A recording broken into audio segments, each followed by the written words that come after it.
I was into premiums and giveaways. I would supply companies with their promotional items. For that was for the, you know, parang our major means of livelihood was from that for about 20 years. Dumarating sa punto na minsan yung araw, ay yung gabi ginagawa mong araw dahil sa pangangailangan, lalo na may mga estudyante kami pinapaaral.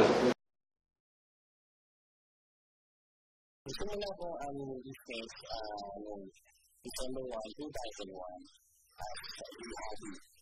So, kasi nung tuloy na tayo, meron kami mga kaibigan na weekend, nandun kami sa Lamapa.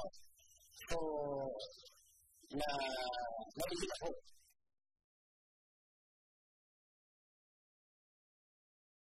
Since my sister was doing already at home, the mga kontrata for draperies, so she was unemployed at time, raising the 3 kids. So parang yun ang nag-umpisa. Parang na-inspire siya to do pieces for the houses, for my house, for my relatives' houses. So, and then eventually it becomes the business per se. Iba-iba man ang naging dahilan upang magsimula ng kanilang negosyo. Lahat sila ay may iisang pagkakatulad. We needed help from the OST. We approached the OST because we asked them to parang audit our production area, parang for productivity.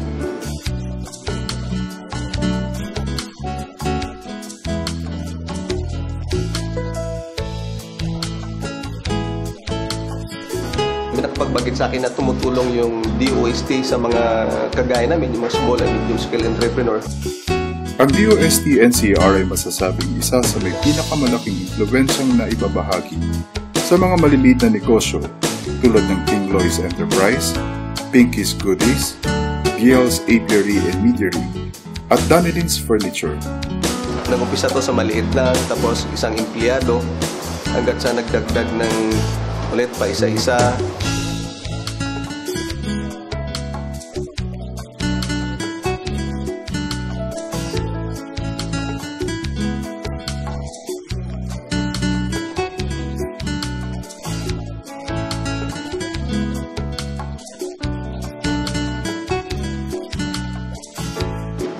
We do it parang by feel, no? Feel lang. And since hands-on kami, all in running the business and production, so parang maliit pa yung takbo ng production. Sa pamamagitan ng setup program ng ahensya, nabiyayaan ng mga katulad nilang negosyo ng iba't ibang tulong buhat sa pamahalaan. Mula sa maliit na negosyo sa kanyang sariling kusina sa tulong ng DOST-NCR, nahikayat si Pinky na mamuhunan upang mapalaki ang kanyang negosyo. So, I approached DOST. So, tama-tama lang because it came at the proper time na we were here expanding and then tinuruan kami how to do things right. Ganon din ang naging karanasan ng Danilin's. We were able to get advices or consultancy on what equipments or machinery that will fit the need of our operation. Dahil naman sa tumataas na demand para sa kanyang naiibang timpla, ang maliit na palapukyutan ni Luke ay isa na ngayong matatag na paggawaan ng alak.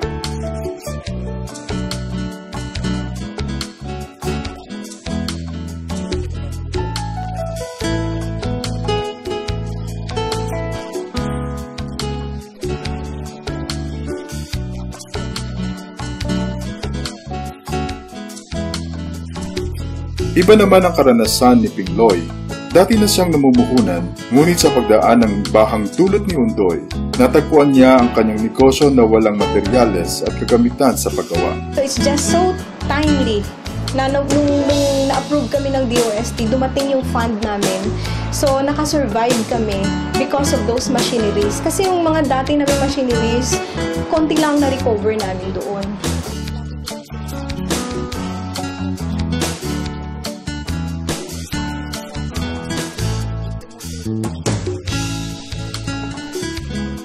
Three years ago, ang performance ng sales namin, Hindi ganun kalaki.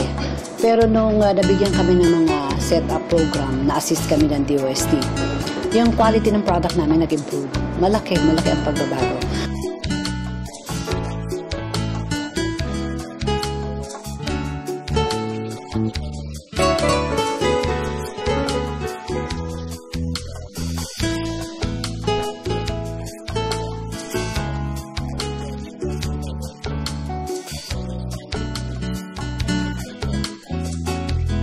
The assistance from the USD came at an opportune time, because we had decided that we had to get out of the house already. We couldn't get, it was impossible to get BFAD accreditation or the license if we were doing this thing from the house and from our old bakery. Kung wala siguro yung DOST, no? Baka posibleng ganun pa rin kami o kung baka nagsara na kami. Subalit di dito nagtatapos ang tulong na dala ng DOST NCR. Sapagkat habang lumalaki ang kanilang mga negosyo, patuloy ang pagbuo ng DOST ng kapasidad para sa kanilang paggawa.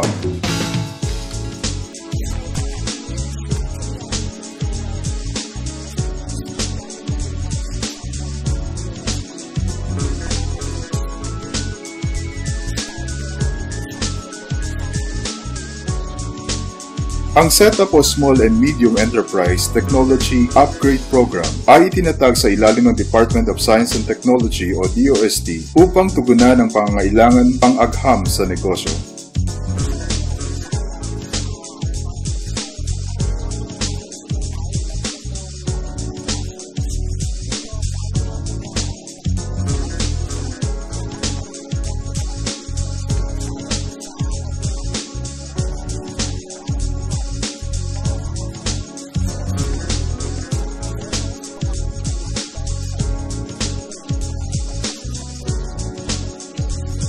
So, nakita nila na talagang nangangailangan kami ng mga machineries. So, I think 4 or 5 items yung mga machines na ano sa amin, yung cabinet dryer. So, tapos yung planetary mixer. And then, yung dough roller. Tapos yung mga bistay namin. Kasi, dati, we were using yung kawayan ng nabistay. And then, yun yung suklog pa din namin. Yung suklog kasi pag ini-steam mo siya, dati yung isa lang yung suklog namin.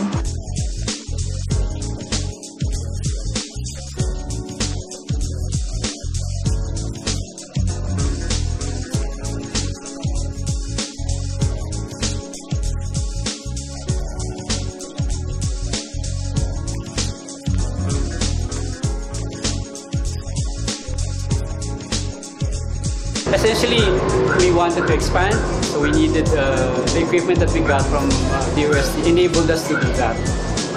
We got a new chiller to store our temperature-sensitive ingredients. We had a new oven. The oven is wonderful. Yung mga items na nakuha namin from DOST setup, ito, kagaya nito, this is yung circular.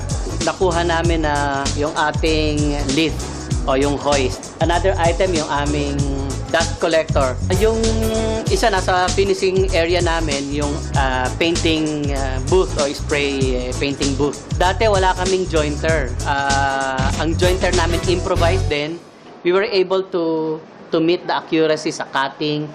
Dati rin wala rin pala kaming o maliliit lang yung aming ginagamit na mga compressor. Ngayon, with the use of bigger and much powerful compressor, nakakagamit na rin kami ng sander. Layon ng setup na mabigyang tulong ang maliliit na namumuhunan sa pamamagitan ng mga mahalagang training, pagbili ng makabagong kakamitan, pagbuo ng tamang sistema sa paggawa, pagbawas ng tapon, pagpapataas ng antas sa produkto, at pagpapataas ng productivity ng isang pagawaan.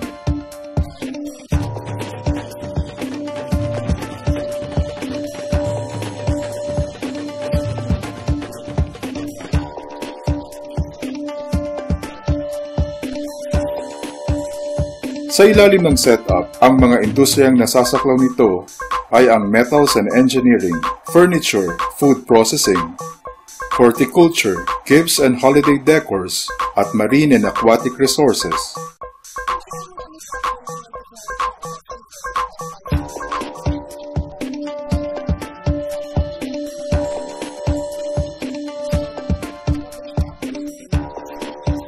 Lahat ng namumuhunan na nasa ilalim ng mga nabanggit na industriya ay maaaring mag-apply.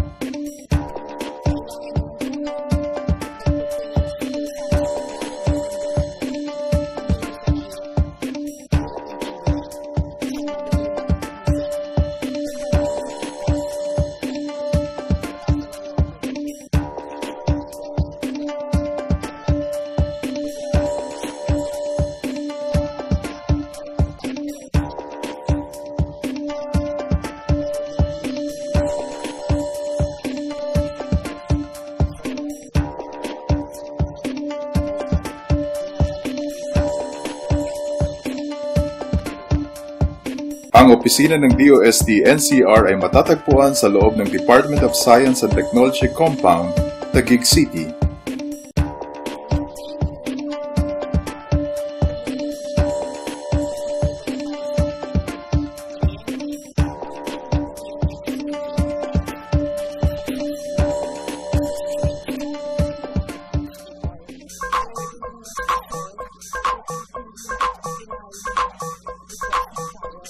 Kaya nga lubos ang pasasalamat ng mga negosyong nabiyayaan ng tulong mula sa DOST-NCR.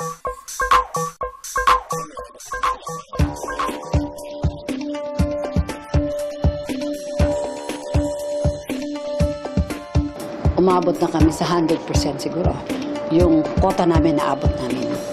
Kaya very remarkable ang naging impact ng DOST Assistance Setup Program sa Danilins. Actually, these are not our expectations eh. Kasi yung ina-expect lang namin before is para ma-meet lang namin yung current na demand. But we did not learn na